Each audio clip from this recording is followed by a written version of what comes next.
Welcome back to Gilmour Racing for the wrap-up of round one of the GT Tyres Australian Formula Open Race Series, and the race was at Sandown, and sure, our driver walked away with the big trophy and the bottle of champagne. He managed to win the weekend for what was probably his first real race in this car. Phillip Island last year was a bit of a muck around, a bit of a test weekend, but his actual first race, but it wasn't all smooth sailing. It was far from that. We weren't fast enough. We've got a lot to learn.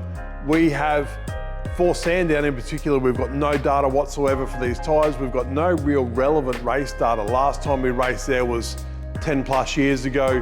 So all the data we have was absolutely irrelevant. So to start the weekend, certainly on our back foot, whilst trying to get the driver up to speed, the boys definitely had their work cut out for them. Not only that, I promised you a video after the test day. I didn't do it because we were so pushed for time. We had realistically 1 day to turn the car around from the test day. The test day went pretty well, but we did have an issue, and this is the issue.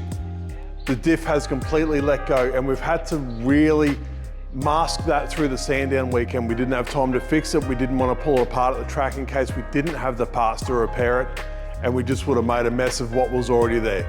The guys monitored all weekend. We made some suspension changes to mask the issue, but the car wasn't perfect, and I'm embarrassed to say the car wasn't perfect for the driver, first time in a long time, but the driver did an exceptional job. Kyle kept his head together under some really, really immense pressure and did everything he was asked to do. He even had me screaming on the radio at him in that last race, but he really thrived under pressure. Now, the weekend's behind us, it's great to have the trophy and everything, but we're not fast enough, we've got work to do. We need to get this car apart, get that diff sorted, as well as our normal maintenance, as well as a setup change for Winton, which is our next track. Winton's a shorter track, probably not so suited to this car. Some of the other cars out there are a little bit shorter wheelbase and handle the tighter corners a whole lot better than this, which is a longer wheelbase car and doesn't rotate as quickly as some of the other cars. So we're up against it already. Those guys have done a lot of testing at Winton. They've got data on the tyres, and we have none of that. Last time we were at Winton was on a completely different tyre, which we've learnt behaves completely differently, and the setup is not even close. So we're starting fresh once again with no data behind the 8 ball. But the guys thrive under pressure, and I've got full faith in them that they'll get on top of it. We've just got to give them a really good race car for when they get to the track. Before we get too far into it, we better thank the people that supplied these trophies for AFO1. KCK Lubricants, the name's down the bottom there, because we care about upcoming drivers. We want to nurture the talent, and we want to give them the support they need to get to the top. And if we can supply big trophies that people want to win, well, that's exactly what we'll do. So we're going to supply the trophies for the year for AFO1. So hopefully we get some more of them, but we are also really excited to see who else gets their hands on these trophies. Now, that being said, the diff problem. There is now no preload whatsoever on the diff. I can spin that wheel and that other wheel doesn't spin at all. So something's definitely let go in there or has worn out more than it should have. So the first job we need to do is get the back of this car apart, get the diff out of it again, and see what's going on.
Obviously, it feels like we've only just got this thing back together, which we have. We've only done a race meeting, but we need to know what's going on inside that diff. The diff is now out of the car and ready to be stripped down.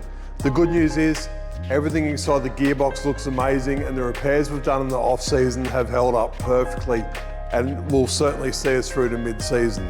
Aside from that, general maintenance, brake pads, the chassis setup for the next track, and all that sort of standard stuff we've got. But we actually got some rear end damage, some crash damage from that last round at Sandown. We've got a few love taps from behind. We've split a rear wing end plate. We've also done a fair bit of damage to the floor section on the rear of the car. So we've got some pretty reasonable carbon fibre repairs to do before this thing hits the track again. But we're going to get into that diff. It's my biggest concern at the moment because if we need parts, they'll have to come from overseas and we'll have a long lead time. So we're going to get into that next. But that's it for this episode. Thanks for watching.